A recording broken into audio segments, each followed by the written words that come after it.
President Obama addressed a controversial issue today at the White House summit on violent extremism. Republicans have been pressing the administration to refer to ISIS and other terrorist factions using the phrase Islamic extremists. Kate's View's Jana Katsuyama is live now with the debate over extremism and why the president won't use that term. Jana? Julie, this three-day White House summit is focused on creating a worldwide plan to counter violent extremism. But also brewing today was the debate over what to call terror groups who claim to act in the name of Islam. The president spoke at the summit, which attracted leaders of nearly 70 countries. And we are not at war with Islam. We are at war with people who have perverted Islam. He explained why he avoids the phrases Islamic extremists and radical Islam. No religion is responsible for terrorism. People are responsible for violence and terrorism.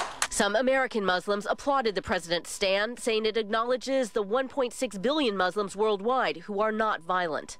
Appreciate his words, think they're really helpful. We don't have to have conversations about how the KKK are not Christian extremists. Critics called the president blind, saying terror groups and their religious beliefs, however extreme, cannot be separated. It's about an understanding of who the adversary, who the enemy is, and it seems like in many cases the administration has turned a blind eye willingly. I think we have to be very cautious with the terminology. UC Berkeley professor Daniel Sargent says both sides have valid points, but risk being overly simplistic. There are crucial differentiations to make. For example, between Sunni extremism and between Shiite extremism.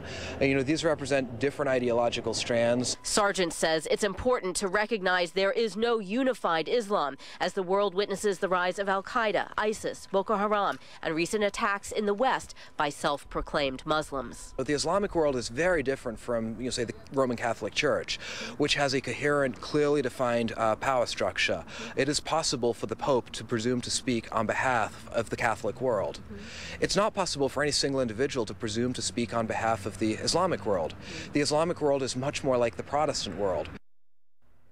Sargent says the most important thing here is targeting each terror group with specific policies, something the president is expected to address when he speaks to foreign ministers at the State Department tomorrow, and that's all part of the summit. So is there any action that's expected to come out of this? Well, they're hoping that they can form some sort of worldwide plan and eventually get this before the United Nations in some form. All right. Jan, thank you.